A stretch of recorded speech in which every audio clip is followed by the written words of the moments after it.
사진 한 장 보여주시겠습니까? 네, 사진. 네, 이게 교회 마당이에요. 옆으로 찍어서 잘 안 보이는데 농구대에 있는 쪽인데요. 저 금잔디가 아주 예쁘게 폈어요. 여러분들 별로 관심 없으신지 몰라도 나이가 먹으니까 꽃이 좋아요. 작년에 남자 사역반, 여자 사역반 모여가지고 금잔디를 심었습니다. 그리고 이제 겨울 됐는데 봄 되기 시작하니까 그때 심었던 집사님들이 목사님 물 잘 줘야 돼요 그러는데, 심을 때 마음하고 또 이게 또 마음이 달라가지고 에이 될 대로 되라 하고 말았어요. 그랬더니 봄 됐는데도 보이질 않아요. 에이 그럼 그렇지 다 죽었구나 했는데요. 지난주에 보니까 부활절 때 보니까요, 비도 오고 따뜻한 햇살에 비치니까 저렇게 활짝 피었는데 얼마나 아름다운지요. 죽은 줄 알았는데 살아났어요. 부활이죠. 부활이죠. 부활절이 이 봄에 있다는 게 참 맞아요. 그죠? 어쩜 그렇게 딱 우리한테 와닿는 게 많은지. 죽은 줄 알았지만 다시 살아나는 계절이 봄이고 또 그것이 부활이라고 생각되어집니다. 참 지난주에 열심히 부활절 섬겼어요. 한 주간 고난주간 새벽기도 열심히 예배드리고 새벽마다 나와서 기도하고 또 부활절 칸타타 또 열심히 했어요. 그리고 이제 다 끝났다, 부활절 다 끝났다 하고 그런 마음이 있는데, 여러분 부활절은요, 부활은 부활절로 끝나는 게 아니라 부활은 다시 시작하는 거예요. 맞죠? 부활절은 다 끝났다가 아니라 다시 새롭게 시작하는 것이 부활절의 의미인 줄로 믿습니다. 그래서 오늘 부활절 끝났지만 다시 부활에 대한 말씀을 나누기 원해요. 누가복음 계속 이어서 빈무덤 사건 이후에 나오는 오늘 이야기인데, 오늘 이야기는 엠마오로 가는 두 제자 이야기입니다. 잘 아시죠? 엠마오로 가는 두 제자. 너무 유명합니다. 그리고 문학적으로도 잘 짜여진 그런 완벽한 구조를 가지고 있는 이야기예요. 근데 이 이야기는 또 어떤 의미가 있냐면, 낙심에 빠진 사람들에게 하나님이 어떻게 그들을 회복시켜 주시는지를 보여주는 게 엠마오로 가는 두 제자의 이야기입니다. 낙심에 빠진 영혼들을 하나님이 어떻게 회복시켜 주시는지를 말씀해 주고 있어요. 우리가 살면서 이런저런 일들로 때론 낙심할 때가 있는데, 그때 어떻게 우리를 하나님이 회복시켜 주시는지 말씀을 통해서 좀 같이 나누기를 원합니다. 아까 말한 것처럼 지난주에 빈무덤 이야기를 들었어요. 여자들이 무덤에 와보니까 무덤이 비었다라는 이야기 듣고 제자들에게 가서 알리니까, 역시 베드로는 성격답게 가만히 있지 못하고 뛰어와서 확인하니까 무덤이 비어있는 거예요. 그리고 돌아옵니다. 그때 여인들과 또 제자들은 예수님이 살아나셨다라는 얘기를 듣지만 그 얘기를 믿지 못해요. 그들뿐만 아니라 지금 오늘 본문에 나온 두 제자도 예수님의 부활을 믿지 못하고 예루살렘에서 엠마오로 내려가고 있었습니다. 아마 이 엠마오는 그들의 고향인 것 같아요. 그리고 예루살렘부터 엠마오까지는 약 11km, 12km가 걸린다고 합니다. 그러니까 이들이 지금 예루살렘에 올라갈 때만 해도 아주 기대가 있었고 흥분이 있었습니다. 왜냐하면 예수님이 이제 예루살렘에 올라가가지고 수많은 적들을 다 물리치고 놀라운 신비로운 능력으로 적들을 다 물리치고 유대 민족을 구원하시고 유대 민족을 해방시킬 것을 기대했어요. 그런데 어떻게 되었죠? 예루살렘을 올라가자마자 예수님 붙잡히시고 빌라도에게 신문 당하시고 마침내 십자가에 못 박혀 속절없이 죽은 겁니다. 힘 한 번 쓰지 못하고요, 그냥 죽고 만 거예요. 일장춘몽이죠. 그렇죠? 일장춘몽이죠. 예수님이 우리 민족을 구원할 그런 구원자로 기대했지만 그냥 속절없이 체포되어서 십자가에 죽고 만 것입니다. 얼마나 순식간에 이 일들이 빠르게 진행했는지 정신을 차릴 틈도 없이 이루어진 일이에요. 그래서 제자들에게는 예루살렘이 더 이상 희망이나 소망의 도시가 아니라 예루살렘은요, 공포와 절망의 도시예요. 하루빨리 떠나야 되는 거예요. 그래서 두 제자가 고향으로 지금 발걸음을 옮기고 있습니다. 두 제자라고 말하고 있는데 한 명의 이름이 나옵니다. 한 명의 이름이 글로바래요. 글로바. 그리고 또 한 제자 이름이 나오지 않아요. 그래서 많은 사람들이 그렇게 말합니다. 그 한 사람이 글로바의 아내였을 것이다 라고 말들을 합니다. 그리고 또 어떤 설교자는 이렇게 말합니다. 그 한 사람이 글로바의 아내가 아니라 바로 우리들이야 라고 말합니다. 그러니까 이 엠마오로 내려가던 두 제자는 글로바와 바로 우리 자신이다 라고 말씀하고 있는 것이죠. 꽤 의미 있는 그런 적용인 것 같아요. 제자들은 예수님과 가까이서 먹고 마시고 생활했었습니다. 근데 예수님이 허망하게 죽는 걸 보고 낙심된 거예요. 죽었으니까 다 끝난 거죠. 우리 그러지 않습니까? 나름대로 내가 기대한 게 있어요. 근데 그 기대한 것들이 그냥 이루어지지 않으면 그냥 한순간에 절망하죠. 낙심합니다.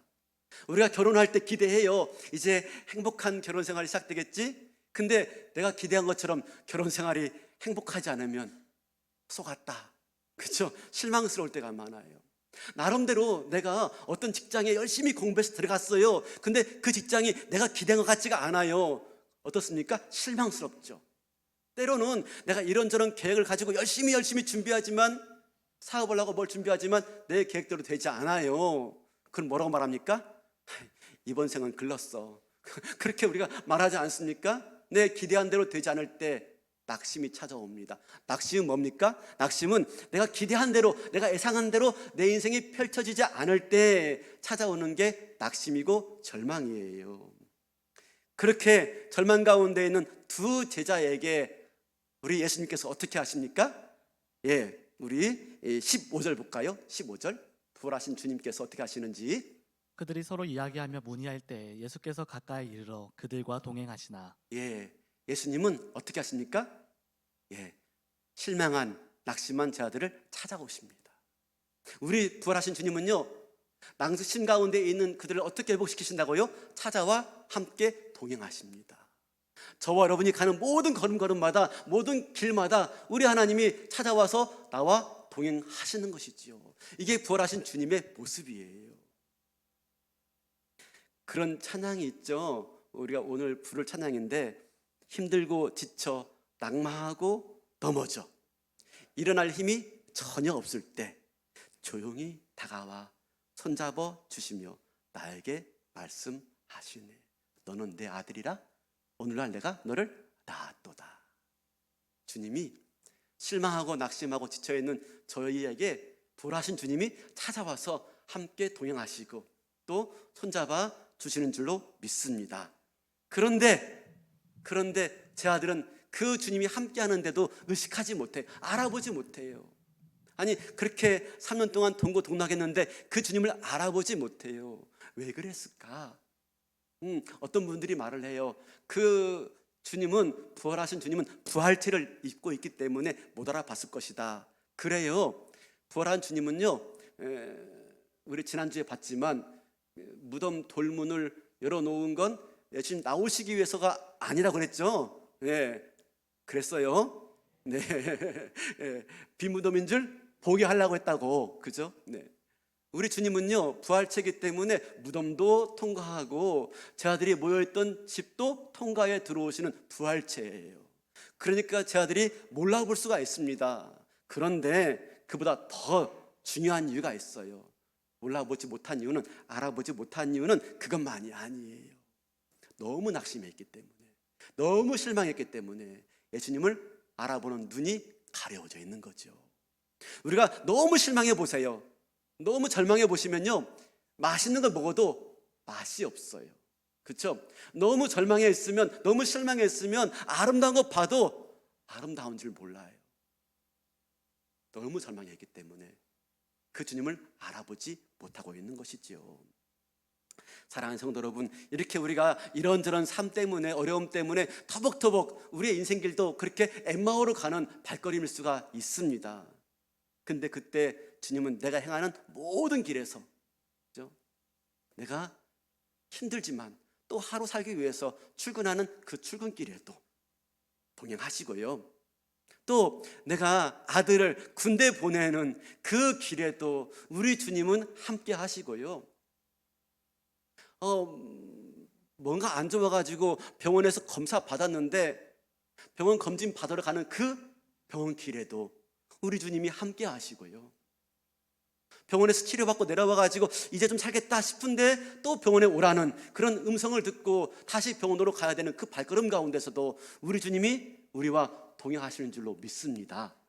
그뿐만 아니라 이런저런 사업하는 가운데 어려움이 있어가지고 이 문제를 어떻게 해결할까, 이 사람 만나고 저 사람 만나고 문제를 해결하기 위해서 가는 발걸음 가운데서도 주님은 우리와 함께 하시는 줄로 믿습니다. 근데 그렇게 함께 하시는 하나님이요, 동행하시는 하나님이 또 어떻게 하시냐면 이렇게 하세요. 17절입니다. 예수께서 이르시되 너희가 길 가면서 서로 주고받고 하는 이야기가 무엇이냐 하시니 두 사람이 슬픈 빛을 띠고 머물러 서더라. 조용히 다가오신 주님이 뭐 하시죠? 야, 무슨 일이 있니? 그죠? 너희들 지금 무슨 일이 있니? 아니, 너희들에게 무슨 힘든 일이 있었니? 힘든 일이 무엇이니? 말을 걸어오세요. 말을 걸어오세요. 우리 주님은 나에게 다가오실 뿐만 아니라 나에게 말을 걸어오시는 분이에요. 말을. 야, 무슨 일이 있었니? 너희가 힘든 일이 무엇이니? 그죠? 얼마나 아름다운 모습이에요. 얼마나 아름다운 음성이에요.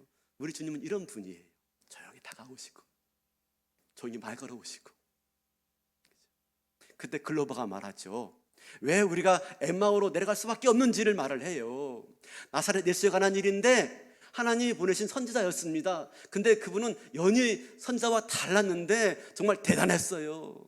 우리는 정말 그 예수가 뭔가 큰 일을 해낼 줄 알았는데 글쎄 예루살렘에 올라가자마자 잡혀가지고 체포당하고 심문받고 그만 죽고 만 거예요. 그리고 그의 시신조차 찾을 수가 없게 된 거예요. 아니, 시신이라도 있으면 그래도 그분을 기억하면서 다시 뭉쳐가지고 뭔가 할 텐데 시신조차 찾을 수 없으니 다 끝난 것이죠. 물론 여인들은 그 무덤에 갔다가 예수님이 살아났다고 하는 천사들의 말을 들었지만 아이고, 믿을 게 따로 있지 하면서 지금 그들이 실망한 이유를, 낙심한 이유를 그렇게 주저리 길 가면서 그 부활하신 예수님을 몰아보고 예수님께 말을 하고 있는 겁니다. 그때 우리 주님은 그 모든 말들 다 들어주세요. 우리 모든 말들 다 들어주세요.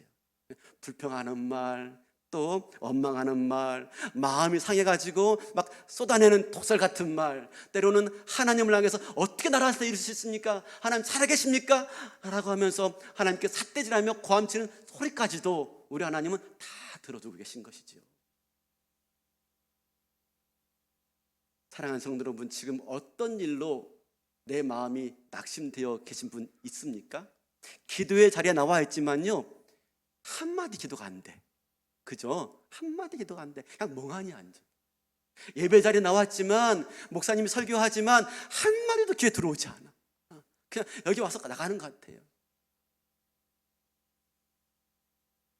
그러나 그런 우리에게도 엠마오로 가던 두 제자에게 나타나서 말을 걸어 오시듯이 지금 이 순간에 우리 주님께서 저와 여러분에게 말 걸어 오시고 조용히 다가와서 내 손을 잡아주시는 줄 믿으시기 바랍니다. 그렇게 말할 겁니다. 얘야, 무엇이 너를 그렇게 힘들게 하니? 무슨 일이니? 나에게 말을 해볼래? 라고 말씀하고 계신 거예요. 그럴 때 우리가 뭐 하는 거죠? 그 주님의 음성을 듣고 내가 주저리 고백하는 겁니다. 그게 뭐예요? 그게 기도예요. 기도. 사랑하는 성도 여러분, 우리가 왜 말씀을 들어요? 우리가 왜 말씀을 묵상해요? 우리가 왜 설교를 들어요? 여러분, 이 모든 것들은 무엇이냐면 우리의 믿음의 상상력을 키우기 위한 거예요. 여러분, 믿음은 상상력이에요. 상상력. 말씀을 들으면서 내가 바로 엠마오의 제자라는 것을 내가 상상하는 겁니다. 이 엠마오는 다른 누구의 길이 아니라 내가 걷는 길이에요. 내가 걷는 길. 그리고 엠마오 두 제자, 글로브하고 떠오르다는 누구는 바로 나란 말입니다. 믿음의 상상력을 가지고 나에게 조용히 다가와서 말 걸어주시는 그 주님의 음성 앞에서 여러분 안에 있는 모든 고백들을 다 내려놓을 수 있는 은혜가 있기를 바랍니다. 참 신기한 것은 이렇게 주님 만나서 주님 앞에서 다 고백할 때, 다 아뢰을 때, 그때 주님이 우리를 회복시키시기 시작하시는데요, 우리를 어떻게 회복시키실까 하는 거예요. 두 번째인데요, 네, 우리 볼까요? 두 번째, 네, 부활하신 주님은 어떻게 우리를 회복시키십니까? 말씀으로. 지금 제 아들이 낙망하고 실망해서 그 엠마오로 가던 이유가 뭐라고 했죠? 네, 자기가 믿고 따르던 스승이 죽은 거예요. 그리고 시신조차 찾을 길이 없는 겁니다. 이제 다 끝난 겁니다. 그러니까 실망하고 내려가고 있는 그들에게 예수님이 나타나가지고 말씀으로 지금 그들이 실망을, 그들의 낙심의 문제를 풀어주고 계십니다. 26절, 27절입니다. 그리스도가 이런 고난을 받고 자기의 영광에 들어가야 할 것이 아니냐 하시고, 이에 모세와 모든 선지자의 글로 시작하여 모든 성경에 쓴 바 자기에 관한 것에 자세히 설명하시니라. 자기가 믿고 따르던 선생님이 속절없이 죽었는데, 얘들아, 그것 때문에 너희들 낙심하고 있지? 아니야. 너희가 믿고 따르던 그 선생님이 죽은 것은 힘이 없어서, 무력해서, 나약해서 죽은 게 아니란다. 성경에 말하고 있지 않니? 모세부터 시작한 모든 성경에서 말하고 있는 건 동일하게 뭘 말하고 있니? 구원자는, 메시아는 고난받고 죽고 마침내 그 후에야 영광을 얻을 것이라고 말을 하고 있지 않니? 예수님께서, 부활하신 예수님께서 구약 성경을 가지고 지금 제 아들이 낙심한 이유에 대해서 풀어 설명해 주고 있는 것입니다. 제 아들은 그렇게 예수님이 십자가에 죽은 것이 무력하고 힘이 없고 나약해서 죽은 줄로 알았어요. 그러니까 낙심한 거죠. 근데 뭐라고 말합니까? 성경에 말하고 있지 않니? 우리의 진정한 구원자는 그렇게 고난받고 죽어야 되는 분이신 줄, 그것만이 우리의 모든 죄를 사하고 우리를 구원하는 유일한 길이라는 것을 성경에서 말하고 있지 않니? 그리고 그 후에 하나님이 그를 영원하게 하신다고 말씀하고 있지 않니? 하면서 성경을 가지고 풀어서 그들의 낙심한 이유를 설명해 주고 있는 거예요. 그때 성경을 가지고 말씀해 줄 때, 이들이 그 말씀을 들을 때, 그 말씀으로 그들의 문제를 이해할 때 어떻게 느껴지고 있습니까? 32절 볼까요? 이렇게 느끼고 있어요. 32절입니다. 그들이 서로 말하되 길에서 우리에게 말씀하시고 우리에게 성경을 풀어주실 때 우리 속에서 마음이 뜨겁지 아니하더냐 하고. 네, 나중에 지금 고백하는 거지만 길에서 하나님 말씀을 가지고 풀어주시니까 그들이 마음이 어땠습니까? 뜨거웠다고. 여러분, 우리는 이렇게 생각할 수가 있어요. 낙심한 제 아들을 회복시키는 방법이 이것도 있을 텐데 하면서 예수님이 기적을 보여주고 신비한 능력을 보여주면 그들 회복되지 않을까? 예수님 돌아가신 줄 알고 실망한 그들에게 나타나가지고 얘들아 나야 나 하면서 손에 못자국을 보여주고, 그죠? 허리에 창자국 보여주고 나야, 나 살아났다니까? 라고 하면서 얼마든지 낙심에 찬 그들을 회복시킬 수 있어요. 근데 그래도 못 믿는다? 그럼 어떻게 할 수 있어요? 데리고 가가지고 빈 무덤 다시 보여주는 겁니다. 봐봐, 나 없잖아, 나 살아났어 라고 보여줄 수 있을 거예요. 그것도 못 믿으면 저 같으면 무덤 앞에 가가지고요, 아이고 그래도 못 믿겠어? 그럼 나 봐봐 하면서 무덤 옆에 굴러놓은 돌을요 드는 거예요. 번쩍 드는 거예요.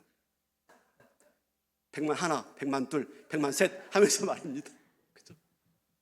이래도 못 믿겠니? 신비한 기적과 능력을 보여주면서 낙심한 그들을 회복시킬 수 있을 거예요. 근데 예수님 그렇게 않으십니다. 어떻게? 성경을 풀어 가르치시더라. 말씀으로 그들의 낙심의 이유를 풀어주시고요, 말씀을 가지고 그들을 회복시키시는 것을 볼 수가 있어요. 사랑하는 성도 여러분, 진정한 회복은 어디에서 나옵니까? 말씀. 그죠? 기적을 보여주면요 효과적일 것 같죠? 근데 기적도요 그때뿐이에요. 시간 지나면 또 의심해요. 그때 내가 본 게 진짜일까?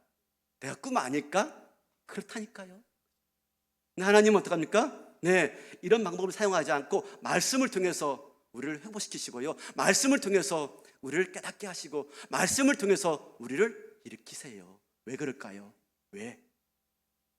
그것은 하나님께서 지금도 저와 여러분들을 이 방법으로 깨닫게 하시고 하나님께서 앞으로도 이 방법으로 저와 여러분들을 다시 일으켜 세워주실 것이기 때문입니다. 이 방법으로, 말씀으로. 여러분, 두 제자뿐만 아닙니다. 나중에 두 제자가 예루살렘에 올라가 보니까 제자들이 모여 있었습니다. 근데 모여 있는 제자들에게 예수님 나타나세요. 자기를 보이십니다. 손에 못자국, 발에 못자국, 허리에 창자국 보여줍니다. 그래도 못 믿어요. 그래서 같이 음식을 먹어요. 그래도 못 알아봐요. 그때 예수님 어떻게 하시죠? 44절, 45절 읽어볼까요? 또 이르시되 내가 너희와 함께 있을 때에 너희에게 말한 바 곧 모세의 율법과 선지자의 글과 시편의 나를 가리켜 기록된 모든 것이 이루어져야 하리라 한 말이 이것이라 하시고 이에 그들의 마음을 열어 성경을 깨닫게 하시고. 마음을 열어 성경을 깨닫게 하시고. 예수님이 자신의 부활을 뭐로 증거하고 있죠? 말씀으로. 하나님 말씀만이 우리로 하여금 하나님을 온전히 알고 지금 내게 이루어진 모든 일들을 깨닫게 하며 그 말씀만이 우리를 다시 회복시킬 수 있는 유일한 하나님의 방편이다, 은혜의 수단이다 라고 말씀하고 있는 거예요. 사랑하는 성도 여러분, 요즘에 새벽기도 때 우리 새벽기도 때 본문이 뭐죠? 큐티 안 하세요? 아가서죠, 아가서. 네. 아가서 말씀 볼 때마다 얼마나 가슴이 뜨거운지 모르겠습니다. 아가서 말씀은 솔로몬 왕이 술라맨 여인을 향한 연가, 그죠? 사랑의 노래 아니겠습니까? 근데 그것은 하나님이 우리를 향하신 사랑의 마음을 거기에 빗대어서 말씀해 주고 있는 거잖아요. 거기서 뭐라고 말하죠? 네, 술라맨 여인에게 내 사랑, 내 어여쁜 자야, 나와 함께 가자. 내 누이여, 내 신부여, 어서 나와 함께 가자. 하나님이요, 저와 여러분을 그렇게 말하고 있어요. 내 누이여, 내 신부여, 저를요, 여러분을요, 내 사랑하는 자여, 내 어여쁜 자여, 나와 함께 가자. 여러분, 이 음성 앞에서 내 가슴이 뜨거워지지 않을 수가 없는 거예요. 하나님 오늘 또 저와 여러분들을 그렇게 말씀으로 깨닫게 하시고 말씀으로 다가오시면서 말씀으로 저와 여러분들을 회복시켜 주시는 줄로 믿습니다. 그렇기 때문에 말씀을 더 사랑하셔야 돼요. 엠마오 도상에서 지금 성경을 가지고 풀어주시는 것은 성경 공부하고 있는 것입니다. 길가에서, 길 위에서. 바라기는 성경을 사랑하시고요, 네, 주일 예배를 사모하시고 성경 공부 여러분 더 열심히 하시길 바라겠습니다. 나 그거 했어, 다 알아 하지 마시고 계속해서 말씀 보시면 그때마다 새로운 말씀이 나를 뜨겁게 할 줄로 믿습니다. 그렇게 해서 예수님의 그런 말씀을 듣고 가다가 드디어 엠마오에 도착했습니다. 저녁이 되어서 이제 자기 집에 들어가는데 그 길로 예수님을 초대합니다. 예수님, 우리 집 가서 같이 식사하시죠 라고 초대를 합니다. 그리고 이제 더 듣고 싶은 거예요. 고난을 받고 난 다음에 그 후에야 영광을 얻을 것이다 라고 말하는데 그 영광이 뭘까 궁금한 거예요. 이건 제 해석입니다. 모르겠어요. 제 해석인데 나중에 물어볼게요, 가서. 네. 영광이 뭘까 궁금한 거예요. 그래서 더 가지 못하게 붙잡고 식사를 같이 나누게 되어지는데요, 여러분 아주 특별한 모습이 보여져요. 30절 읽어주시겠습니까? 30절입니다. 그들과 함께 음식 잡수실 때 떡을 가지고 축사하시고 떼어 그들에게 주시니. 이상하죠? 보통 집에 손님 오면 누가 대접하죠? 주인이, 그죠? 근데 지금 손님이 뭐 하고 있어요? 음식을 떼서 나눠주고 있어요. 이게 뭐예요? 근데 그 순간 그가 예수님이신 줄 알아봐요. 지금 뭐 하죠? 떡을 가지사 축사하시고 떼어 나눠 주시더라. 이 네 가지 단어, 떡을 가지사 축사하시고 떼어 나눠 주더라, 뭐죠? 성만찬의 네 가지 요소예요. 네, 성만찬의 네 가지 요소. 지금 이거 뭐 하고 있습니까? 성만찬을 또 다시 시작하고 있는 것이지요. 그제서야 비로소 그들이 예수님인 줄 알아봅니다.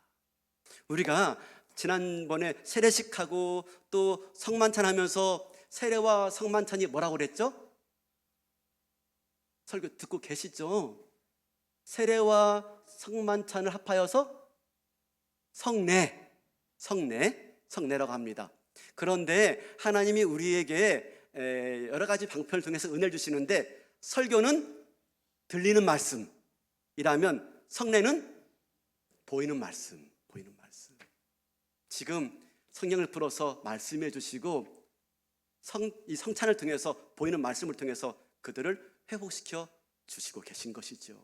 말씀으로. 그럴 때 어떻게 되었습니까? 네, 가슴이 뜨거워졌다, 마음이 뜨거워졌다 라고 말하고 있어요. 성경 말씀 볼 때요, 하나님이 깨닫게 해주실 때 우리 마음이 뜨거워요. 이게 진짜 뜨거움이에요. 이런 뜨거움을 경험해야 돼요. 다른 뜨거움은요 쉽게 변합니다. 근데 진짜 말씀으로 다가오는 그 감동과 뜨거움은 오래가요. 변하지가 않아요. 그리고 그 뜨거움은요 나를 교만하게 만들지 않아요. 더 겸손하게 만들고 더 말씀을 사모하게 만드는 뜨거움이 하나님 말씀의 뜨거움이에요. 제가 종종 이렇게 선교지에 가서 말씀을 전하고 집회할 때가 있는데, 한번 그 예전에 제가 남미에 있는 콜롬비아 가서 집회한 적이 있었습니다. 아시죠? 근데 콜롬비아 가서 집회하는데요, 이 콜롬비아 친구들, 남미 친구들은 집회할 때 말씀 듣기 전에 찬양을 하는데요, 이 찬양의 시간이 몇 시간 걸린 줄 아십니까? 1시간 반. 별로 안 놀라시죠? 난 죽는 줄 알았어요. 그렇죠? 1시간 반을 찬양하는데 가만히 안 있어요. 방방 뛰. 얼마나 뜨거운지 막 방방 뜁니다. 그렇게 뜨겁게 찬양하고 나서 이제 제가 올라가서 설교 말씀을 딱 전하면요, 5분 지나면요 다 주무십니다. 다 주무세요. 어쩜 그럴 수 있을까 싶을 정도로 다 주무세요. 그럼 막 힘들죠. 힘이 착 빠지죠. 뭐야, 아까 뜨거웠는데 이건 뭐지? 그런 생각이 들어요. 그래도 굴하지 않고, 그래도 굴하면 안 되죠. 복음 전하는 사람은. 그래서 이제 설교를 합니다. 이제 한두 사람 깨어있는 사람 보고 설교합니다. 그러면 막 설교하면은 그분들 은혜 받아요. 근데 그분들이 은혜 받을 때 하는 특별한 모습이 있어요. 이제 참 좋더라고요. 어떻게 하냐면, 우린 은혜 받으면 어떡하죠? 아멘 그러죠. 근데 그들은 아멘 하면서 박수를 쳐요. 한번 해볼까요? 아멘. 네. 좋아라. 얼마나 좋아요, 그죠? 이게 좋아가지고 제가 당진에 오면 꼭 해야 되겠다 했는데, 아멘 하면서 박수를 치는데, 이게 왜 좋냐면요, 박수 치니까 설교하는 저도 신나지만 옆에 졸고 있는 사람이 깨요. 미안합니다, 말해가지고 깨어나는 것입니다. 네. 뭐죠? 우리가 진정한 뜨거움은, 오래가는 뜨거움은, 물론 하나님이 찬양으로도 무엇으로도 우리를 뜨겁게 하세요. 근데 오래가는 뜨거움, 안전한 뜨거움, 변치 않는 뜨거움, 하나님 말씀으로 우리에게 풀어주실 때 다가오는 은혜인 줄로 믿습니다. 이야, 이게 3부 때 딱 맞네요. 1부, 2부 했는데 안 맞아가지고 내가 기대 안 했는데, 와, 3부 역시 알았습니다. 우리 안에 말씀으로 뜨거운 까닭은 뭔지 아세요? 그 말씀이 예수님이신 거예요. 보세요. 말씀이 육신이 되어 우리 가운데 거하시니 독생자의 영광이요. 그러니까 말씀이 육신이 됐던 게 누구죠? 예수님이세요. 그분이 죽고 부활하시고 승천하여서 다시 우리에게 성령으로, 말씀으로 임하신 거예요. 그래서 내가 말씀 앞에서 뜨거워지고, 내가 말씀으로 충만해지고, 내가 말씀에 순종하고 말씀에 변화받아 결단할 때 내 안에 뭐가 충만한 것입니까? 예수로 충만한 거예요. 예수로 충만. 말씀으로 충만은 예수로 충만한 거예요. 우리 올 한 해 예수로 충만하자 그러는데, 예수로 충만이 뭡니까? 네, 말씀으로 충만한 거. 말씀이 나 안에 충만해가지고 나를 뜨겁게 변화시키고, 그 말씀에 순종하고 그 말씀에 결단하여서 주만 사랑했다고 나가게 하는 모습. 그래서 예수님으로 충만한 저와 여러분, 이것이 예수로 충만인 줄로 믿습니다. 그렇죠? 그렇게 해서 말씀으로 충만하고 예수로 충만하여서 회복되었을 때 그 다음에 어떻게 되었을까요? 우리 말씀으로 회복되었는데 어떻게 회복되었는지, 진정한 회복이 뭔지 보겠습니다. 세 번째입니다. 진정한 회복은 사명을 회복하는 거예요. 말씀으로 회복되었을 때 어떻게 되었을까? 32절 볼까요? 32절입니다. 32절. 그들이 서로 말하되 길에서 우리에게 말씀하시고 우리에게 성경을 풀어 주실 때 우리 속에서 마음이 뜨겁지 아니하더냐 하고. 틀렸네요. 33절이네. 이어서. 네. 곧 그때로 일어나 예루살렘에 돌아가 보니 11제자 및 그들과 함께한 자들이 모여 있어. 예. 말씀으로 뜨거우니까 어떡합니까? 곧 그때로 일어나. 곧 그때로는 즉시 일어나는 의지적인 표현이에요. 왜요? 예루살렘에 올라가는 문제는 쉬운 문제가 아닙니다. 예수의 잔당이라고 밝혀지면 똑같이 체포돼 가지고 어떤 일을 당할지 몰라요. 그런데 곧 그때로 일어나. 내 가슴이 뜨거워지니까, 그래서 그 말씀으로 내가 회복되어지니까 뭐가 회복되어집니까? 사명이 회복되고 있는 거예요. 진정한 사명은 무엇입니까? 진정한 회복은 무엇입니까? 사명의 회복.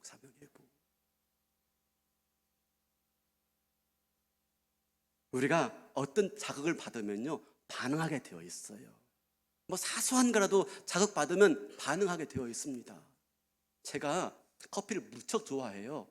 근데 최근에 잠이 안 오는 그런 병이 생겨가지고 이제 커피를 좀 멀리 합니다. 그래서 아침에만 조금 먹고 오후에는 절대 안 먹습니다.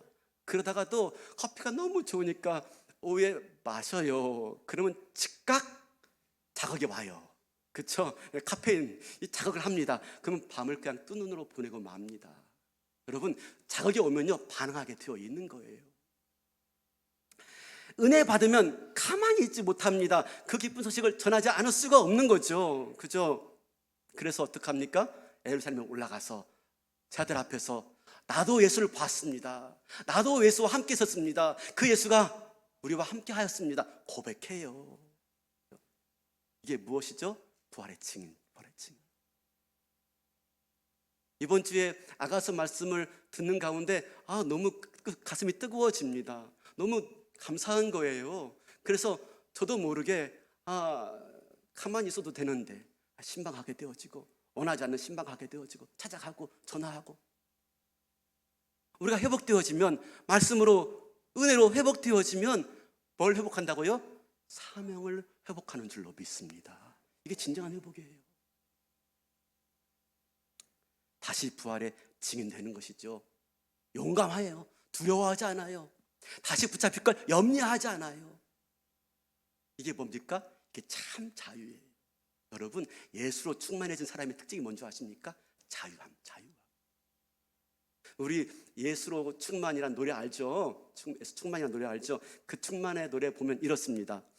무명이어도 가난하여도 고난 중에도 실패하여도 몸이 약해도 화려하지 않아도 내가 예수 안에 있으면, 내가 예수로 충만하면 만족함이요 부요함이요 승리함이라 라고 말해요. 예수로 충만하면, 말씀으로 충만해서 회복된 사람은요 두려워하지 않아요. 무서워하지 않아요. 자유예요. 자유. 예수로 충만한 사람은 내가 가진 게 없어도요 쫄지 않아요.